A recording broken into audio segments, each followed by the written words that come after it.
I raise to $25. In heads up, I want to play aggressively and use my post-flop position to apply pressure. This sizing can win the blinds often and still keeps the pot manageable with a weaker hand. I call. Ace 8 is a strong hand in heads up play and is well ahead of a standard button opening range. I check. The king high board favors the pre-flop aggressor's range, so I check to see his action. I have reasonable showdown value with ace high and want to avoid bloating the pot out of position with a marginal hand. I bet $15. This board favors my pre-flop raising range, so a small continuation bet applies pressure to his missed hands and overcards. I also get value from worse pairs and can comfortably fold if he shows big strength with a raise. I call $15. The bet is small, 30% of the pot, and on a dry king high board, ace high still beats many of his bluffs or semi-bluffs. Folding here would be too tight against such a small sizing in heads-up play, so I call to see a turn card. I check. The 7 of clubs is a brick that doesn't significantly alter the board texture or improve my range. I bet $45. I picked up a pair plus an open ender so I can get value from weaker pairs and draws while building a pot for when I improve. The larger sizing also denies equity to hands with overcards or straight draws. I fold. While I beat missed draws, a second barrel usually represents a king or better, and my ace high is unlikely to be good often enough to justify calling again. I prefer to preserve my stack rather than guessing on a board where I have very little equity against his value range. I fold. This is statistically the worst starting hand in Texas Hold'em due to its lack of high card value, connectivity, or suited potential. I raise to $25. King Jack off is strong heads up and benefits from taking initiative and leveraging position post-flop.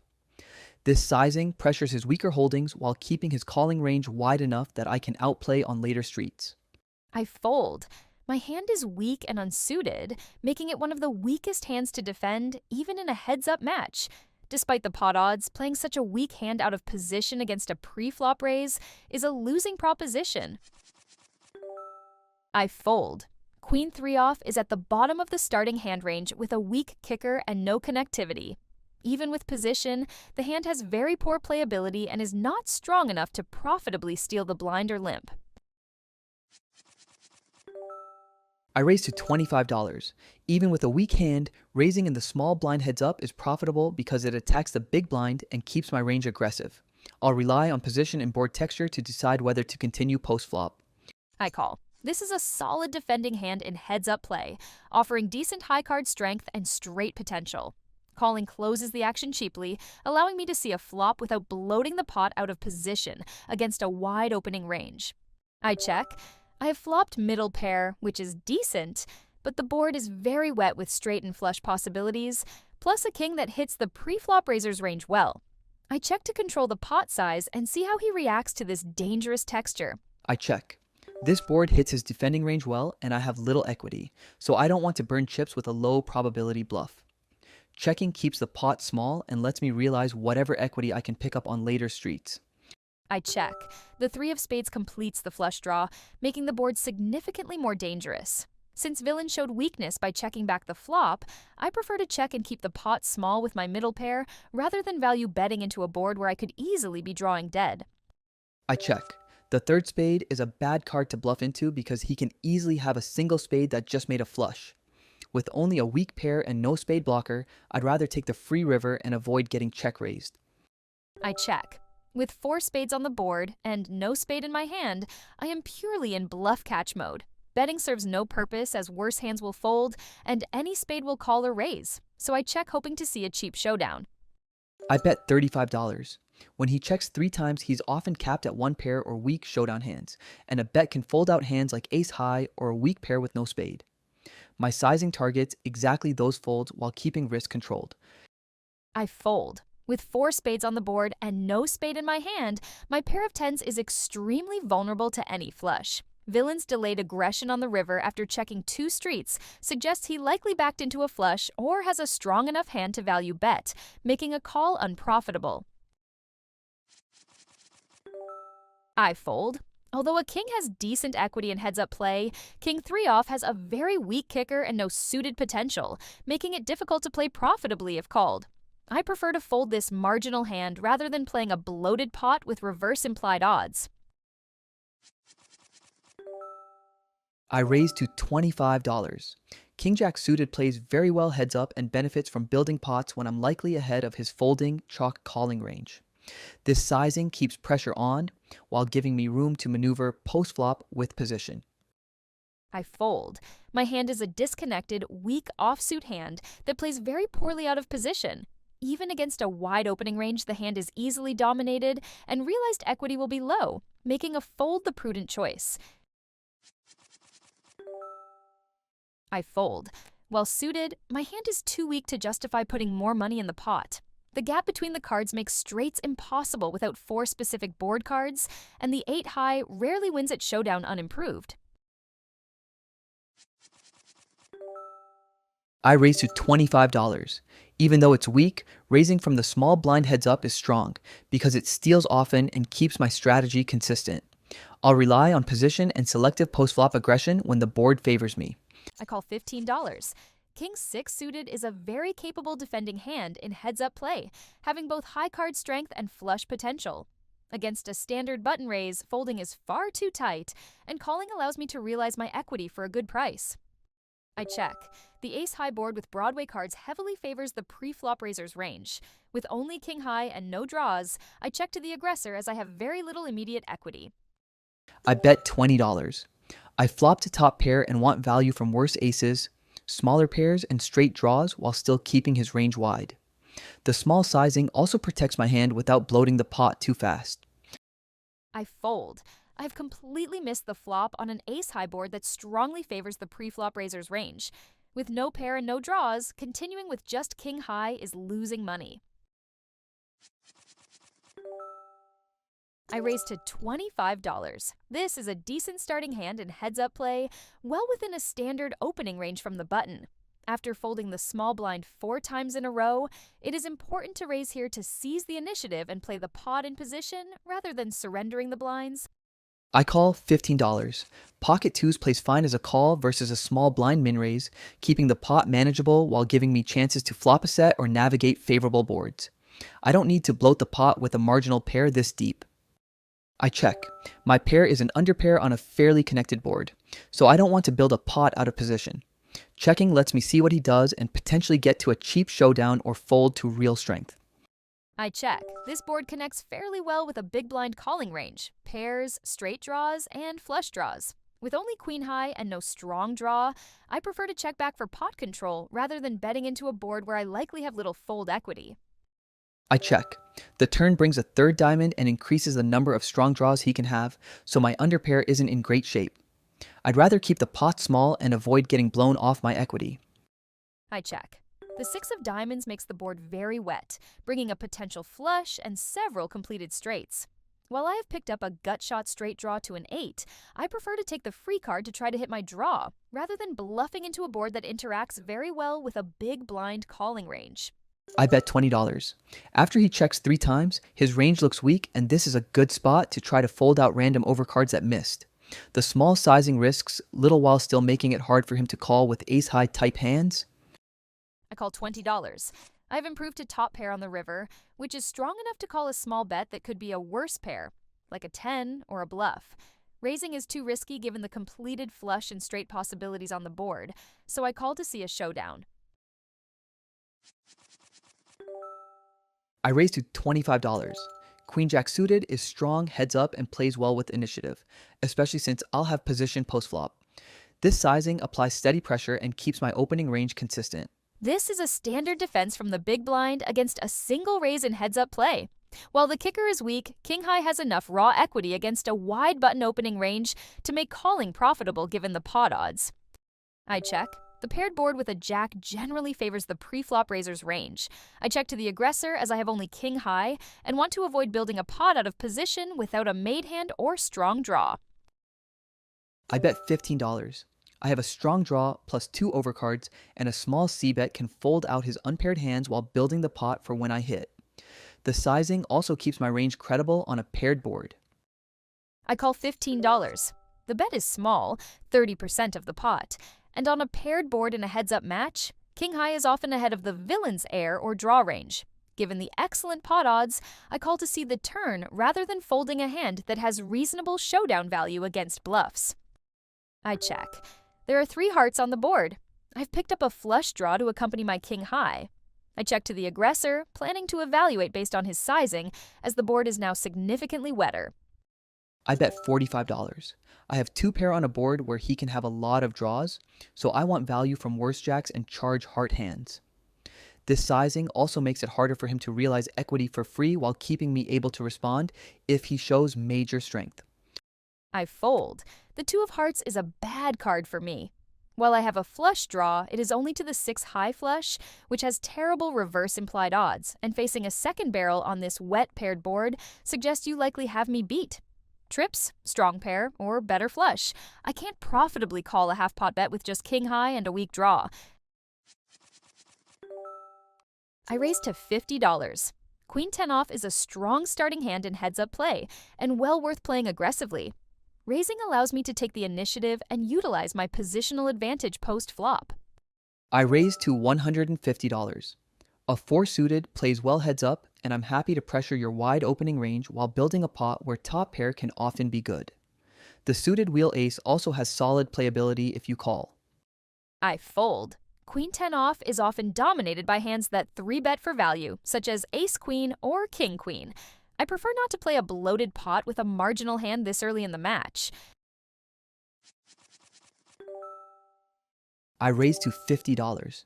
Even with a weaker hand, raising from the small blind applies pressure and gives me initiative heads up. I'm keeping the sizing modest so I'm not overcommitting with a marginal holding. I call $30. I am getting decent pot odds to defend my big blind against a standard raise with a hand that plays reasonably well heads up. Calling allows me to see a flop, though I must proceed cautiously being out of position. I check. I have middle pair, which is a decent holding in heads up, but acting out of position dictates that I defer to the pre-flop aggressor. I will look to call a standard continuation bet or see a free turn card. I bet $40. This board is dynamic and your check can include a lot of medium hands, so a small continuation bet puts pressure on overcards and some weak pairs. I also have an open-ended straight draw, so I can keep betting on many turns or happily take a free card if you call. I call $40. Middle pair is a strong holding on this board in heads-up play, and I am ahead of many of his semi-bluffs or overcards. Calling keeps the pot manageable while allowing me to reevaluate on the turn. I check. The queen improves me to 2 pair, a very strong hand, but I want to give my opponent a chance to bet a worse queen or continue a bluff.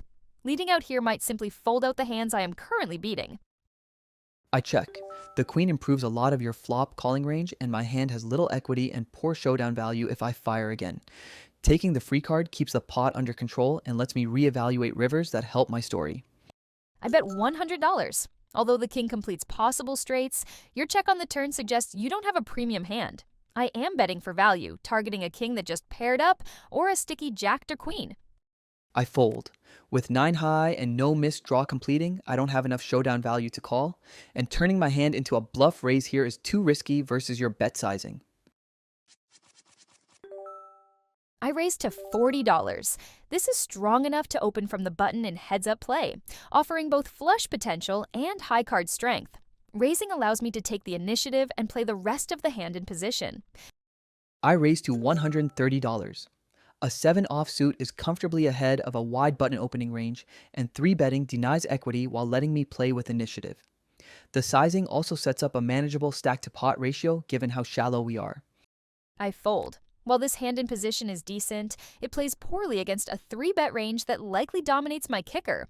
I am folding to preserve my stack rather than investing nearly 13% of the effective stack with a marginal holding. I raise to $50. King-queen off is a strong heads-up hand that plays well post-flop, and raising lets me apply pressure and take initiative. This sizing also keeps weaker hands in while still punishing passive play. I call $30. Ace-jack is a premium hand in heads-up play, but 3-betting out of position might fold out weaker hands that I dominate. By calling, I keep your range wide and give myself a chance to win a medium-sized pot without overcommitting pre-flop. I check.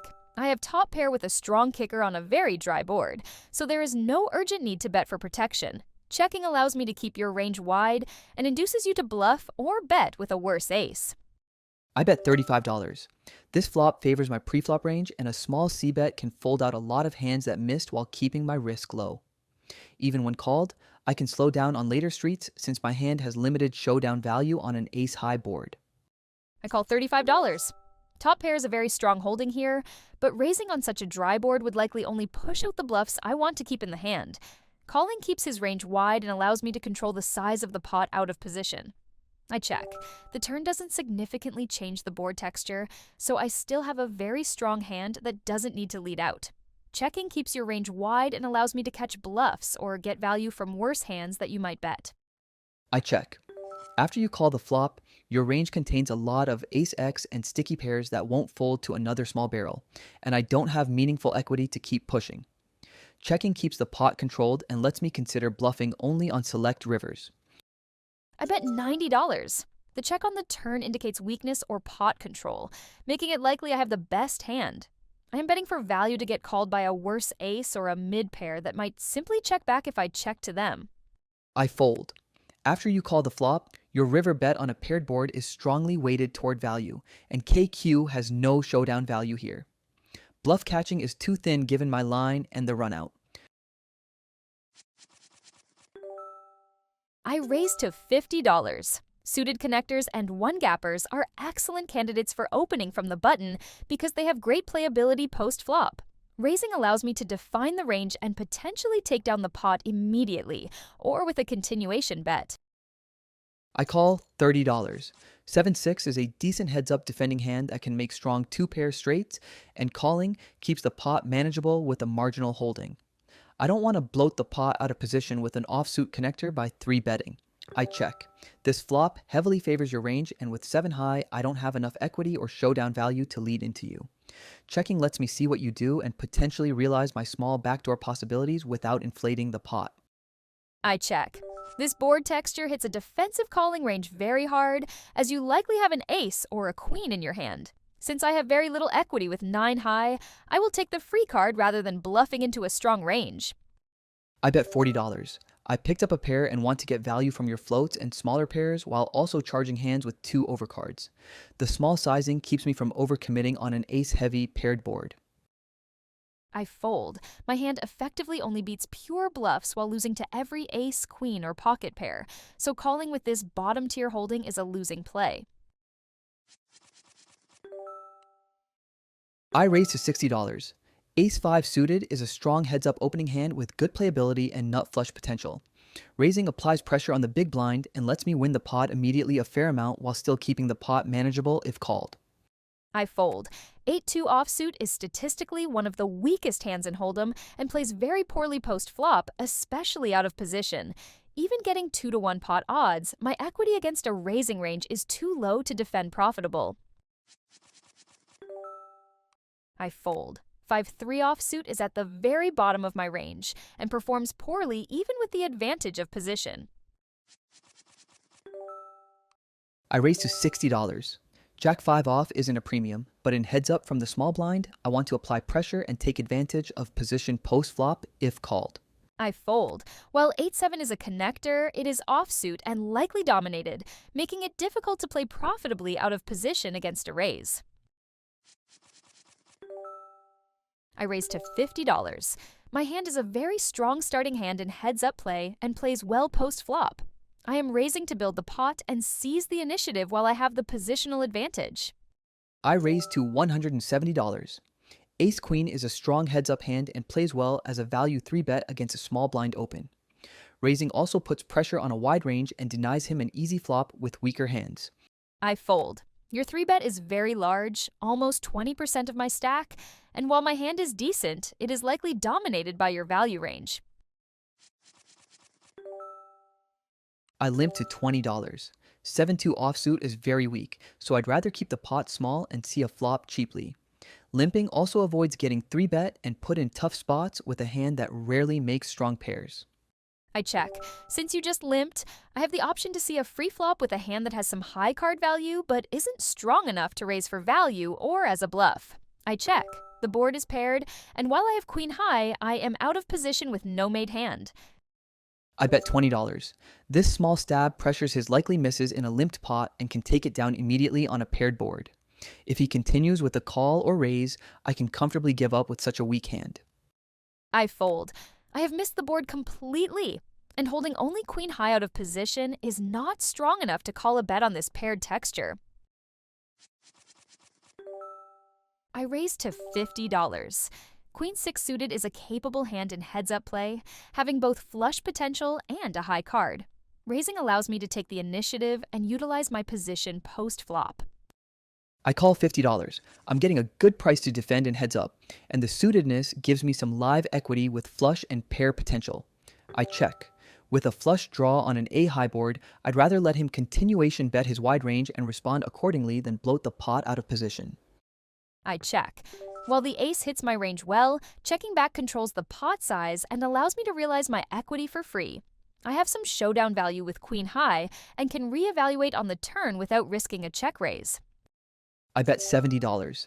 This pressures his capped range after checking back the flop while I can represent strong aces and made hands, and I also have solid equity with the heart draw. If he calls, I still have outs to improve and can reassess on the river. I fold. Although the turn gives me a flush draw, your bet of $70 into a $100 pot does not offer me the direct pot odds to call with only one card to come. I'm taking the disciplined route and letting the hand go. King 7 offsuit is strong enough to open on the button in heads up, and raising puts pressure on his shorter stack. The larger sizing also discourages him from realizing equity cheaply with lots of marginal hands.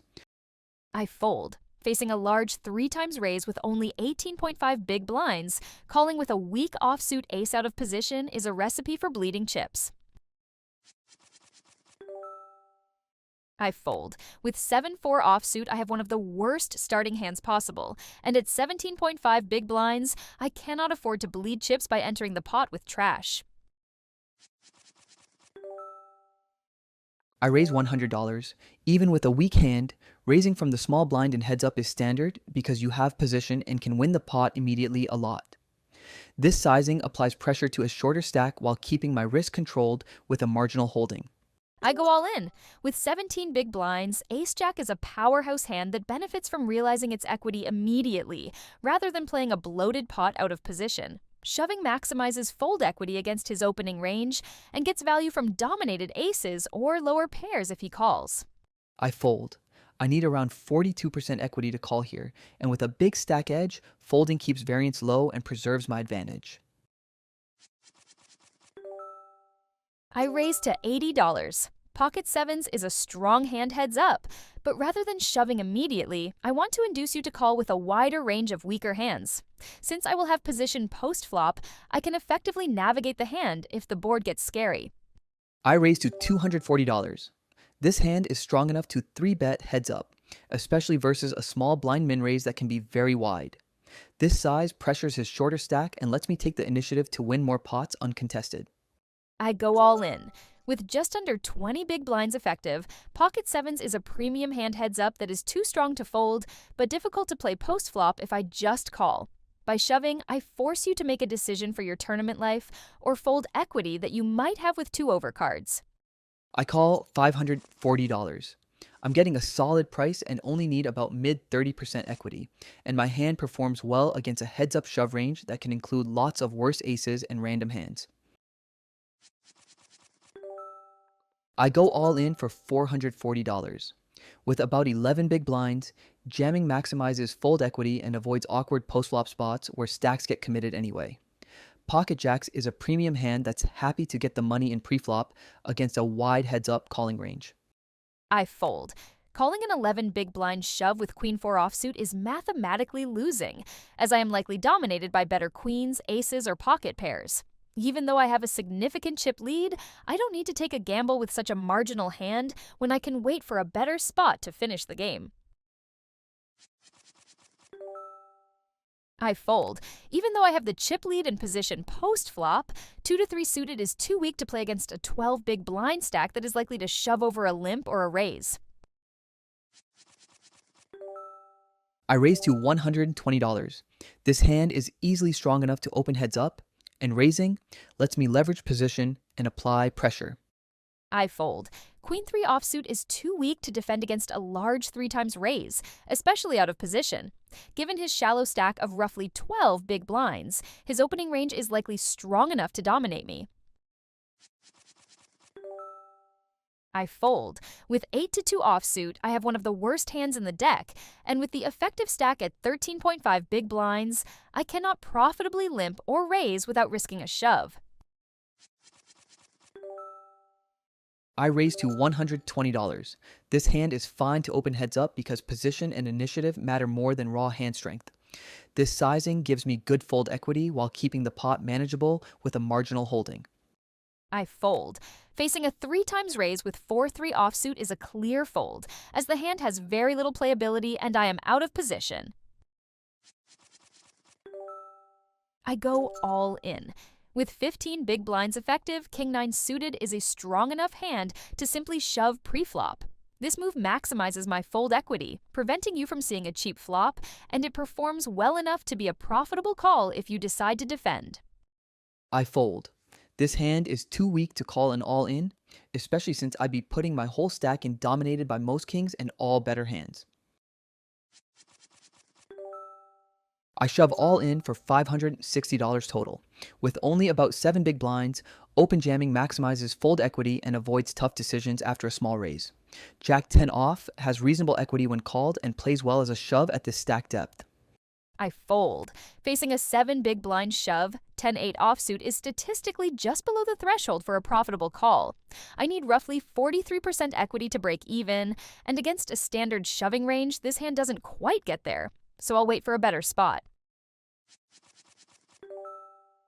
I raise all in. With the villain down to just 8 big blinds, ace-6 suited is a premium holding that is statistically well ahead of his random hand range. Shoving applies maximum pressure, forcing him to fold his weak hands while retaining strong equity if he wakes up with a hand to call. This hand is too weak to call off my whole stack against a shove, and I'll be dominated almost every time I'm up against real hands. Preserving chips to find better spots at this depth is higher EV than gambling here.